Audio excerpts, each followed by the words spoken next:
উপস্থিত আছেন খেলাফত মজলিসের সম্মানিত আমির, যে মানুষটি ভীষণভাবে নির্যাতিত হয়েছেন। আমরা ওনার জন্য এক পর্যায়ে দারুণভাবে চিন্তিত হয়ে পড়েছিলাম যখন তিনি অনেক জোরে জোরে কথা বলছেন, সত্যের পক্ষে কথা বলছেন, ন্যায়ের পক্ষে কথা বলছেন। স্বাভাবিকভাবেই ধরে নিয়েছিলাম স্বৈরাচার যখন ক্ষমতায় থাকে তখন সত্য কথা বলা একটা অপরাধ। স্বৈরাচার যখন ক্ষমতায় থাকে সাদাকে সাদা বলা যায় না, কালোকে কালো বলা যায় না, সত্যকে সত্য বলা যায় না, মিথ্যাকে মিথ্যা বলা যায় না। কিন্তু মামুনুল হক সাহেব সেই কাজটাই করছেন, সুতরাং উনি যে কোনো সময় বিপদে পড়তে পারেন। যেমন ভাবছিলাম তেমনটি হয়েছিল। মামুনুল হক সাহেবকে গ্রেপ্তার করে অমানবিক নির্যাতন করা হয়েছিল এবং মাসের পর মাস তাকে আটকে রাখা হয়েছিল। আজকে এই অনুষ্ঠানে মামুনুল হক সাহেবকে আমরা প্রধান অতিথি হিসেবে পেয়ে ভালো লাগছে, আনন্দিত হচ্ছি। তিনি আমাদের মাঝে ফিরে এসেছেন। আমাদের মাঝে আছেন বাংলাদেশ জাতীয়তাবাদী দলের উপদেষ্টা মণ্ডলীর সম্মানিত সদস্য, ডাকসুর এক সময়ের ভিপি, 90-এর স্বৈরাচার বিরোধী ছাত্র আন্দোলনের সেই উত্তাল দিনগুলোতে যিনি এদেশের ছাত্র সমাজের নেতৃত্ব দিয়েছিলেন আপোষহীনভাবে, সেই ছাত্র রাজনীতির প্রবাদ পুরুষ জনাব আমানুল্লাহ আমান, ওনাকে জাতীয় বীর হিসেবে স্বীকৃতি দেওয়া হয়েছে এবং উনি বীরের মতোই কাজ করেছিলেন। আমাদের মাঝে উপস্থিত আছেন বাংলাদেশ জাতীয়তাবাদী দলের সংগ্রামী যুগ্ম মহাসচিব, জাতীয়তাবাদী ছাত্র দলের সাবেক সভাপতি। বেশি দূর নাই, যে আমাদের এখান থেকে অল্প কিছু দূর ডাকসু ক্যাফেটেরিয়ার পাশে এখনো যদি অনুবীক্ষণ যন্ত্র নিয়ে পরীক্ষা নিরীক্ষা করা যায়, মাটিতে নিশ্চয়ই কিছু রক্ত কণিকা দেখতে পাওয়া যাবে। তা অন্য কারো না, শহীদুদ্দিন চৌধুরী আনীর। স্বৈরাচার বিরোধী, হাসিনা বিরোধী আন্দোলনে রক্ত দেওয়া মৃত্যুঞ্জয়ী ছাত্র নেতা জনাব শহীদুদ্দিন চৌধুরী আনী, রকিবুল ইসলাম বকুল এক সময় ছাত্র দলের সহসভাপতি ছিলেন। এবং আপনারা এখানে অনেকে সায়েন্স ফ্যাকাল্টি আছেন, সায়েন্স ফ্যাকাল্টিতে যারা পড়াশোনা করেন তাদের একটু শ্রম বেশি দিতে হয়। এখানে আর্টস ফ্যাকাল্টিতে আসলে রাজনীতি করলে লাইমলাইটে বেশি থাকা যায়।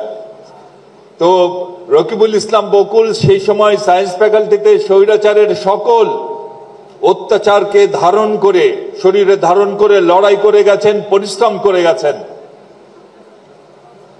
এবং আজকে জাতীয়তাবাদী ছাত্র দলের ছাত্র বিষয়ক সম্পাদক হয়েছেন। আমার বিশ্বাস অবশ্যই রকিবুল ইসলাম বকুল এই দায়িত্ব পালনে 100% সফল হবে, কারণ সফল হতে যেভাবে নিজেকে গড়ে তুলতে হয় সেভাবেই নিজেকে গড়ে তুলেছেন জনাব রকিবুল ইসলাম বকুল। এবং আমরা ইদানিং ডিফারেন্সটা দেখতে পাচ্ছি যে ছাত্র দলের কর্মকাণ্ডে ব্যাপক পরিবর্তন এসেছে এবং যার জন্য রকিব নাসিরের পাশাপাশি অবশ্যই রকিবুল ইসলাম বকুলকে আমাদের ধন্যবাদ দিতে হবে। আমাদের মাঝে উপস্থিত রয়েছেন বিগত স্বৈরাচার বিরোধী আন্দোলনে যে ছেলেটি, যে যুবকটি ছাত্রদল এবং যুবদল উভয় সংগঠনেরই নেতৃত্ব দিয়েছেন, সফলভাবে সেই আন্দোলনকে এগিয়ে নিয়ে গেছেন, বারবার জেলে গিয়েছেন, অমানসিক নির্যাতন সহ্য করেছেন, তবুও লড়াই থেকে পিছু হটেননি আমাদের সুলতান সালাউদ্দিন টুকু, বিএনপির সংগ্রামী প্রচার সম্পাদক। খুব ভালো লাগে এখন বিএনপির মিটিং হলেই আমরা টুকুকে ফ্রন্ট লাইনে দেখতে পাই, এটাই তার প্রাপ্য ছিল। উপস্থিত আছেন ছাত্র দলের বিপ্লবী সাধারণ সম্পাদক আমাদের নাসির, রাকিব এবং নাসির। একদম ছাত্র দলের এই সময় যেমন নেতা দরকার আমরা তেমনই পেয়েছি। এত সুন্দর কথা বলছেন, এত সুন্দর কথা বলেন মিডিয়ার সামনে যে ছাত্রদল যে স্মার্ট ছেলেদের সংগঠন তা বারবার প্রমাণিত হয়। আমি রাকিব আর নাসিরকে ধন্যবাদ জানাচ্ছি যে তোমরা আমাদের এই সংগঠনের মর্যাদা ধরে রেখেছ। ভাইরা আমার, ছাত্রদল ট্যালেন্টদের সংগঠন, সুতরাং ট্যালেন্ট খুঁজবে, এটাই তো স্বাভাবিক। আজকে এতক্ষণ আমরা তেলাওয়াত শুনলাম, আমরা পবিত্র কোরআনের বিভিন্ন অংশ আমাদের ছোট্ট ছোট্ট ভাই বোনেরা উচ্চারণ করলো। আমরা হারিয়ে গিয়েছিলাম সেই জগতে। কি কষ্ট তারা করেছেন। রোম যেমন একদিনে তৈরি হয়নি, কথাই বলেন না, Rome was not built in one day, ঠিক তেমনি ভাবে তারা আজকে যেভাবে উচ্চারণ করলো, যে সুরমূর্ছনায় আমাদের মোহিত করে দিল, তা কিন্তু তারা একদিনে অর্জন করেনি। মাসের পর মাস, বছরের পর বছর তারা প্র্যাকটিস করেছে। আমি ছাত্রদলের ভাইদের বলবো যে প্রক্রিয়া যেন অব্যাহত থাকে। মেধাবীদের, গুণীদের খোঁজার এই যে প্রক্রিয়া চলছে, শুরু করেছে জাতীয়তাবাদী ছাত্রদল, প্রতিটি ক্ষেত্রে যেন তা অব্যাহত থাকে। অত্যন্ত অ্যালার্মিং একটি বিষয় তা হচ্ছে আমাদের মেধাবীরা, আমাদের গ্রামাঞ্চলে যে মেধাবীরা, তারা কিন্তু এখন খুব একটা এগুতে পারছে না। এক সময় বাংলাদেশের বেশিরভাগ সেক্রেটারি খোঁজ নিলে দেখা যাচ্ছে যে সচিবালয়ে তারা গ্রাম থেকে এসেছে। বড় বড় অফিসার তারা বেশিরভাগই গ্রাম থেকে এসেছে। বড় বড় কবি, সাহিত্যিক, পলিটিশিয়ান তারা সবাই গ্রাম থেকে এসেছে। বড় বড় ডাক্তার, ইঞ্জিনিয়ার তারা সবাই গ্রাম থেকে এসেছে। কিন্তু শিক্ষার বাণিজ্যিকরণ এবং নগরায়নের যে আজকে দুঃখজনক প্রচেষ্টা অব্যাহত চলছে, তাতে কিন্তু আমাদের গ্রামের ট্যালেন্টরা না হারিয়ে যায়। তাই জাতীয়তাবাদী ছাত্র দলকে বলবো, প্রতিটি ক্ষেত্রে, বিশেষ করে গ্রামের দিকে, বিশেষ করে আমাদের জেলাগুলোতে যারা একটু পশ্চাৎপদ, সেদিকে নজর দিয়ে সেখান থেকে প্রতিভাবান ছেলে মেয়েদের আমাদের বের করে আনতে হবে এবং তাদের এগিয়ে দিতে হবে। কারণ ছাত্রদলই তো ট্যালেন্টের মূল্যায়ন করবে। এর আগেও তো ছাত্র সংগঠন ছিল, এর আগেও ছাত্র সংগঠন ছিল, কিন্তু ওই যে রতনে রতন চেনে, আর একটা বিশেষ প্রাণী, রমজান মাসের নামটা না নেওয়াই ভালো, একটি বিশেষ প্রাণী, সে চেনে কচু। সুতরাং ছাত্রদল ট্যালেন্ট খুঁজবে, আর অন্য সংগঠন তারা খুঁজবে কি? গুন্ডারা গুন্ডা খুঁজবে, খুনিরা খুনি খুঁজবে, ধর্ষণকারীরা ধর্ষণকারী খুঁজবে, এই তো, তাই না? ভাইরা আমার, আমি আবারও ধন্যবাদ জানাই। হ্যাঁ, যারা বলে, একটি মহল বলে বেড়ায় যে একই সাপের দুই মুখ, বলে বেড়াচ্ছে, তাই না? একই সাপের নাকি দুই মুখ। একটা আওয়ামী লীগ আর একটা বিএনপি। যারা এই কথা বলে তাদেরকে বলবো, আসেন আসেন, এই টিএসসিতে আসেন, দেখে যান। আগে ছাত্রলীগ ছিল, এখন ছাত্রদল। ছাত্রলীগ কি করেছে আর ছাত্রদল কি করছে দেখে যান। আমি অনেক কথা বলতে চেয়েছিলাম, বলতে চাচ্ছি না। চাই সবাই মিলে একসাথে থাকি যাতে দেশে গণতন্ত্রটা ফিরিয়ে আনা যায়। কিন্তু অনেকের তো মুখ দেখে ঠিক থাকে না, চান্স পেলেই একটা বিএনপিকে গুতা মারে, তাই না? থাক, আমি সাম্প্রতিক কিছু বিষয়ে ফিরে আসি, কথা বলি। যদিও একটি একটি প্রতিযোগিতা একটু অপ্রাসঙ্গিক মনে হতে পারে, কিন্তু ওই যে ঢেকি স্বর্গে গেলেও নাকি ধানই ভাঙ্গে। আমি ঠিক জানি না বেহেশতে ঢেকির কোনো ব্যবস্থা আছে কিনা, এবং বেহেশতে ঢেকির ভূমিকা কি থাকবে আমি ঠিক জানি না।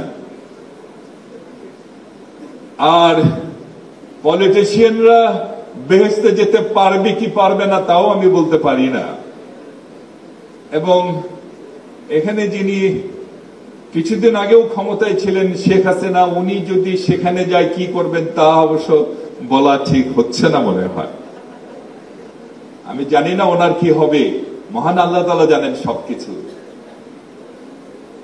তবে পলিটিশিয়ানরা স্বর্গে গেলে সেখানেও বক্তৃতা দিবেন কিনা এটা আসলে বলা যাচ্ছে না। এই ব্যাপারে মামুনুল হক সাহেব বলতে পারেন। কিন্তু ওই যে মহিলার কথা বললাম, উনি আবার কোথায় যাবেন, কারণ ইদানিং তো আবার টিকিট নাকি বিক্রি হচ্ছে, আবার কেউ টিকিট কিনে ফেলে কিনা এটা বলতে পারতেছে না। মামুনুল হক সাহেব নিশ্চয় বলবেন যে টিকিট কাটার ব্যবস্থা আছে নাকি ওখানে যাওয়ার। আচ্ছা, যাই হোক, সংগ্রামী ভাইরা, বোনেরা, এখানে ছাত্র দলের অনেক ভাই এবং বোনেরা আছেন আমি জানি। আপনাদের উদ্দেশ্যে কিছু কথা আমি বলতে চাই। দেশের বর্তমান পরিস্থিতিতে কিছু কথা বলার প্রয়োজন আছে। যে সাম্প্রতিক সময়ে কিছু কিছু ঘটনা আমাদের দলের ভাবমূর্তি নষ্ট করছে। এর অধিকাংশই অপপ্রচার, তবে সম্পূর্ণভাবে যে অপপ্রচার তা কিন্তু আমরা বলতে পারছি না। কিছু কিছু ঘটনা ঘটছে, সেটা না হয় কারা করছে বাদ দিলাম, কিন্তু ছাত্র দলের কাছে আমরা বলতে চাই যে তোমাদের কাছে আমাদের যে প্রত্যাশা সেই কথা আমি বলতে চাই। তা হচ্ছে যে আমরা জানি দীর্ঘ 15-16টি বছর তোমাদের উপর অনেক অত্যাচার হয়েছে, অনেক নির্যাতন হয়েছে। তোমরা বারবার নির্যাতিত হয়েছো রাস্তায়, তোমাদের শরীর থেকে রক্ত ঝরেছে, তোমাদের হাতের উপর তোমরা তোমাদের সহযোদ্ধার রক্তাক্ত শরীরকে তোমরা বহন করেছো। কত শহীদকে যে তোমরা কবরস্থ করেছো তা তোমরা ভালো করে জানো। স্বাভাবিকভাবেই তোমাদের মনে প্রতিহিংসা দানা বাঁধতে পারে। এখন প্রতিহিংসা পূরণের পথ কি? প্রতিহিংসা পূরণের দুটো পথ আছে। একটি পথ আছে যে পথ হচ্ছে একইভাবে তা ফিরিয়ে দেওয়া। যারা তোমাদের উপর হামলা করেছে সেইভাবেই তোমরা তাদের উপর হামলা করবা। যারা তোমাদের শরীর থেকে রক্ত নিয়েছে একইভাবে তোমরা তাদের শরীর থেকে রক্ত নিবা। সেটি একটি পথ। আরেকটি পথ খোলা আছে, সেই পথটির ব্যাপারেই আমি কথা বলতে চাই। এবং সেই পথটি বোঝানোর জন্য আমি সাউথ আফ্রিকার একটি উদাহরণ তোমাদের সামনে আমি তুলে ধরতে চাই। 1990 সালের 11 ফেব্রুয়ারি সম্ভবত নেলসন ম্যান্ডেলা 27 বছর জেল খাটবার পরে যখন জেল থেকে মুক্তি পাচ্ছিল, তখন সেটি শুধুমাত্র নেলসন ম্যান্ডেলার মুক্তি ছিল না, সেখানকার বছরের পর বছর নির্যাতিত নিগ্রো কৃষ্ণাঙ্গদের মুক্তি ছিল সেই নেলসন ম্যান্ডেলার মুক্তির মধ্য দিয়ে। যখন নেলসন ম্যান্ডেলার মুক্তি সমাগত, যখন কৃষ্ণাঙ্গদের মুক্তি হচ্ছে, তখনও কিন্তু তাদের সামনে দুটো রাস্তা খোলা ছিল।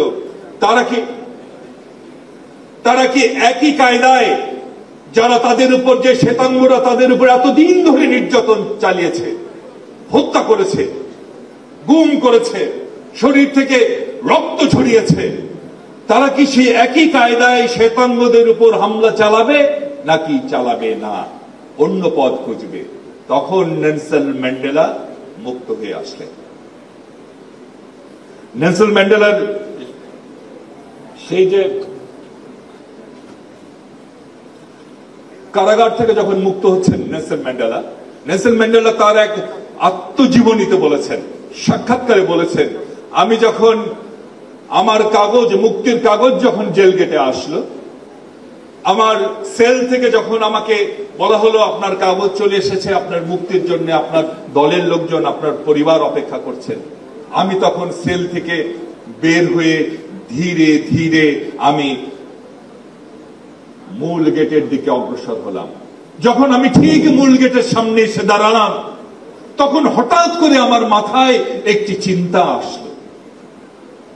আমি দাঁড়িয়ে গেলাম, আমি ভাবতে লাগলাম, এই যে 27 বছর, এর মধ্যে বড় একটি সময় আমার কেটেছে সেই রববেন আইল্যান্ডের সেই জেলখানায়, সেই চূড়াপাথর বেষ্টিত সেই জেলখানায়। যত দুপুর হতো, সূর্যের তাপ তত সেই চূড়াপাথরের উপর পড়তো এবং ধীরে ধীরে সেই জেলখানা উত্তপ্ত হয়ে উঠত। সেই জেলখানার একটি ছোট্ট কামরায় তার বছরের পর বছর কেটে গেছে। কি ভীষণ এক উত্তপ্ত পরিবেশে সময় কেটেছে, কি ভীষণ নির্যাতনের মধ্যে সেই সময় কেটেছে নেলসন ম্যান্ডেলা বললেন, তখন আমার উপর পরিচালিত সমস্ত অত্যাচার, নির্যাতন আমার মাথার মধ্যে তখন ঘিরে বসেছে। আমাকে আমার পরিবারের উপর যে অত্যাচার করা হয়েছে, আমার ন্যাশনাল কংগ্রেস ANC সদস্যদের উপর যে নির্যাতন করা হয়েছে, শ্বেতাঙ্গ ক্লার্ক সরকার কর্তৃক, সমস্ত স্মৃতি তখন আমাকে ঘিরে ধরেছে। আমি একটু দাঁড়ালাম, দাঁড়িয়ে চিন্তা করলাম, আমি যদি এই স্মৃতিগুলো নিয়ে, আমি যদি এই কষ্টগুলো নিয়ে, আমি যদি এই ক্ষোভগুলো নিয়ে এই কারাগারের বাইরে যাই, তাহলে তো আমি মুক্ত ম্যান্ডেলা নই। হয়তো আমি পাথরের কারাগার থেকে মুক্ত হলাম, কিন্তু তখন আমি প্রতিহিংসার কারাগারে বন্দী, তখন আমি ক্ষোভের কারাগারে বন্দী হব না। না না, আমি মুক্ত হতে চাই। তাই সেই সময় কারাগারের ভিতরেই আমি আমার সমস্ত ক্ষোভ, সমস্ত দুঃখ, সমস্ত কষ্ট ঝেড়ে ফেলে আমি মুক্ত ম্যান্ডেলা বের হয়ে এসেছি। সেই পথ দিয়েই ম্যান্ডেলা হেঁটেছেন, দ্বিতীয় পথ, এবং কৃষ্ণাঙ্গরা হেঁটেছেন। নেলসন ম্যান্ডেলা যদি প্রতিহিংসার সেই প্রথম পথে হাঁটতেন, আজকে যে উন্নত ম্যান্ডেলা আমরা, আজকে যে উন্নত আফ্রিকা আমরা দেখছি, আজকে যে সমৃদ্ধ আফ্রিকা আমরা দেখছি, এই আফ্রিকা আমরা পেতাম না। একটি ধ্বংস বিধ্বস্ত ক্ষত বিক্ষত সাউথ আফ্রিকা হয়তো আমরা পেতাম। একজন মানুষ, নেলসন ম্যান্ডেলা, ঘুরিয়ে দিয়েছেন আফ্রিকার ভবিষ্যৎ একটি সিদ্ধান্তের কারণে। ভাইরা আমার, এবার আমরা বলুন, আপনারাই বলুন, আপনারা কোন পথ দিয়ে হাঁটতে চান? ছাত্রদল চাইলে সব পারে, আমি জানি সেই শক্তি ছাত্রদলের আছে।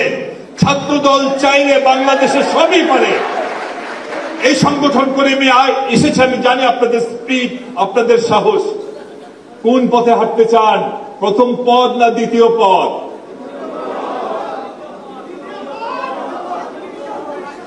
হ্যাঁ, দ্বিতীয় পথ। আমাদের প্রাণপ্রিয় নেতা, যিনি 15-16টি বছর সেই লন্ডনে থেকে দিন রাত পরিশ্রম করেছেন স্বৈরাচারকে উৎখাত করবার জন্য, সেই নেতা জনাব তারেক রহমানের নেতৃত্বে আমরা এমন একটি বাংলাদেশ প্রতিষ্ঠা করব। ওই যে ম্যান্ডেলা যখন সফল হলো, ম্যান্ডেলার যত শত্রু ছিল, সেই শ্বেতাঙ্গ শোষকরা, সেই প্রভুরা, তারা তখন কিন্তু হিংসায় জ্বলে পুড়ে মরছিল। হ্যাঁ, ওটাই প্রতিশোধ। এবং আমরা আমাদের নেতা তারেক রহমানের নেতৃত্বে বাংলাদেশকে শিক্ষা, শিল্প, সংস্কৃতি, ক্রীড়া, অর্থনীতি, রাজনীতি, প্রতিটা ক্ষেত্রে বাংলাদেশকে যদি উচ্চ শিখরে নিয়ে যেতে পারি, তাহলে ওরা যারা বাংলাদেশকে তাদের পায়ের তলে দেখতে চায়, ওরা যারা পালিয়ে গেছে, সেই দালালরা যারা চায় যে বাংলাদেশটি তাদের প্রভুর পায়ের তলে থাকুক, তারা তখন হিংসায় জ্বলে পুড়ে খাক হয়ে যাবে। Yes, that is the revenge. My dear brothers and sisters of Bangladesh Jatiyotwadi Chhatra Dal, yes, success is the best revenge. Let's go for it. ঠিক আছে, ঠিক আছে। আরেকটি কথা, সাফল্যই সেরা প্রতিশোধ, তাই না? ঠিক কিনা? আর একটা কথা বলে শেষ করব। আমান ভাই বক্তব্য দিবে, মামুন ভাই বক্তব্য দিবে। আর একটা কথা, নানা ষড়যন্ত্র চলছে, নানা ষড়যন্ত্র চলছে। আপনারা শুনেছেন, ষড়যন্ত্র থাকবে, কিন্তু বিজয়ী তো আমাদের হতেই হবে, হবে না? ছাত্র দলের ভাইরা কি কষ্ট আপনারা করেছেন। আমি ছাত্র দলের ভাই বোনদের ধন্যবাদ দেওয়ার ভাষা আমি খুঁজে পাই না মাঝে মধ্যে। এই 16টি বছর আপনারা ক্লাস করতে পারেন নাই, নিজ নিজ ক্যাম্পাসে যেতে পারেন নাই, পরীক্ষা দিতে গিয়েছেন, রক্ত মাখা শরীর নিয়ে ফিরে এসেছেন, সেই দৃশ্য কিন্তু আমরা বলি নাই। মাসের পর মাস পরিবারকে জবাব দিতে পারেননি, পরিবার টাকা পাঠাতে পারেনি আপনাদের কাছে। কি কষ্ট আপনারা করেছেন। কেউ হলে থাকতে পারেন নাই, ম্যাচে থেকেছেন, কেউ কেউ আমি জানি কেউ কেউ 2-3 বেলা না খেয়েও থেকেছেন। এত কষ্ট করেছেন, কিন্তু আপনারা রাজনীতি ছেড়ে আসেননি, বিএনপিকে ছেড়ে যাননি, আন্দোলন থেকে পিছু হটেন নাই। আপনারাই হচ্ছেন জেনুইন যোদ্ধা। ভাইরা আমার, আন্দোলনের সেই উত্তপ্ত দিনগুলো, গ্রীষ্মের সেই উত্তপ্ত আন্দোলনের গ্রীষ্মের সেই উত্তপ্ত দিনগুলো চলে গেছে। এখন কিছুটা শীতের স্নিগ্ধ দিন এসেছে। শীত যখন এসেছে, তখন বসন্ত আসতেই হবে, তাই না? একটা হ্যাঁ, শেলির একটা কবিতার 2টা লাইন আমার খুব প্রিয়, 2টা লাইন বলি আপনাদের। If winter comes can spring be far away. শীত যদি আসে, বসন্ত কি দূরে থাকতে পারে? সুতরাং বিজয় আমাদের হবেই, বসন্ত আসবেই, খালি একটু সতর্কভাবে চলতে হবে। কুয়াশা আসবে, ষড়যন্ত্র আসবে, যারা করে তাদের শক্তি ক্ষমতা সব আমাদের জানা আছে। প্রয়োজন হলে যে কোনো ভূমিকায় যাওয়ার জন্য জাতীয়তাবাদী ছাত্র দলকে সব সময় প্রস্তুত থাকতে হবে। If you enjoyed the video, make sure to leave a like and subscribe the channel.